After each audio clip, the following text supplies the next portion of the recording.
পিছনে একদম গহীন জঙ্গল, এই দিকটা একদম এখান থেকে মামা যে কোনো মুহূর্তে চলে আসতে পারে। আর একে তো আমি একা সুন্দরবনের নদী চরে আমি একাই হাঁটতেছি। আজকের আমরা মাছ ধরতে মোট 8 জন এসেছিলাম, কিন্তু সেই 8 জনের ভিতরে 2 জন গেছে আমার পিছনের দিকে, আর হচ্ছে বাকি যারা ছিল 6 জন তারা গেছে আমার সামনের দিকে, এই দিকটায় গেছে তারা, এই যে সামনের দিকে। তো আমি এখন একাই হাঁটতেছি, কিছু করার নেই, কারণ হচ্ছে গিয়ে তাদের খুঁজে বের করতে হবে। তো পিছনে যারা গেছে তাদের যদি আমি ফলো করি তাহলে আমার নদীতে যেতে হবে, কারণ তারা নদীর ভিতরে মাছ ধরতেছে। আর আজকের নদীর ভিতরে অনেক পানি, যার কারণে আসলে নদীর ভিতরে নেমে ভিডিও করা সম্ভব না। আর এদিকে এই যে দেখেন একদম নির্জন, আমি একা একা হাঁটতেছি, আমার একদম চারোদিকে এই যে শুনশান, দেখেন কি অবস্থা। এখন বলতে পারেন যে ভয় করে কিনা, অবশ্যই ভয় করে। আসলে আমরা তো মানুষ, আসলে ওইভাবে ভয় পাচ্ছি না, কারণ হচ্ছে লাস্ট বিগত 3-4 বছরে এখানে বাঘ দেখা যায়নি, যার কারণে ওইভাবে আসলে এটাও কাজ করতেছে না। তো এখন চেষ্টা করতেছি তাদের খুঁজে বের করার। আর যেহেতু এই জায়গায় নেটওয়ার্ক নেই, কাউকে ফোন দিয়েও বের করতে পারবো না খুঁজে, আর সবার ফোনগুলো মূলত আমার কাছেই। আজকের বেশি একটা মাছ পাইনি, আসলে মাছ খুবই কম, মাছ পাওয়া যায়নি বললেই চলে। বড় মাছ ধরতে আসছিলাম, কোরাল মাছ, তারপরে গলদা চিংড়ি, অন্যান্য আরও বড় মাছ যা আছে, কাইন মাগুর, কিন্তু কিছুই পাওয়া যায়নি। এখন শুধুই হাঁটতেছি আর হাঁটতেছি। অনেক সুন্দর জায়গা, দেখার মতো। ক্যামেরায় কতটা বুঝতে পারতেছেন জানি না, আসলে আমার ক্যামেরায় স্টেবিলাইজেশনটা একটু কম থাকার কারণে হয়তো বা ফুটেজটা নড়াচড়া করতেছে, কিন্তু অনেক সুন্দর একটা জায়গা।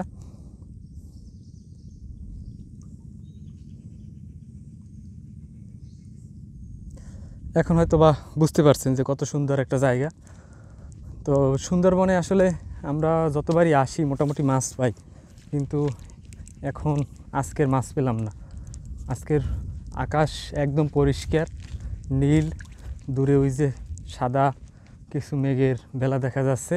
তো এই দিকটা কিন্তু একদম ঘন গহীন জঙ্গল, পিছনে একদম গহীন জঙ্গল, এই দিকটা একদম এখান থেকে মামা যে কোনো মুহূর্তে চলে আসতে পারে। আর একে তো আমি একা, এখন সহি সালামত এখান থেকে যেতে পারলেই হয়েছে।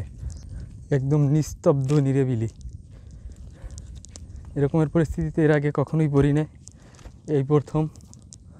এখন জানি না কী হবে, সব কিছুই আমার কাছে। তো সবাই আসলে সর্বোপরি আমাকেই খোঁজার চেষ্টা করবে, নদী চরেও কাউকে দেখতেছি না।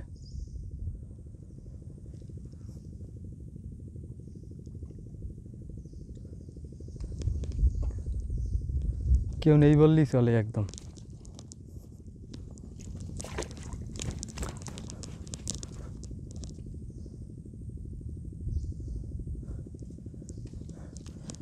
সামনে গিয়ে তাদেরকে খোঁজার চেষ্টা করতেছি এই দিকটে।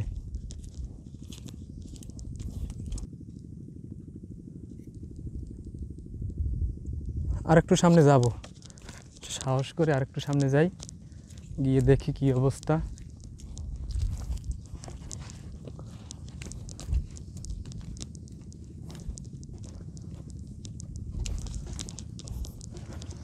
এখন সবাইকে যত দ্রুত সম্ভব আমার খুঁজে বের করতে হবে।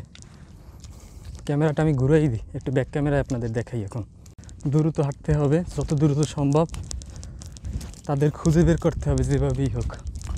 সামনে আরও কিছু দূর যাই, যাওয়ার পরে দেখি, আশা করতেছি খুঁজে পাবো।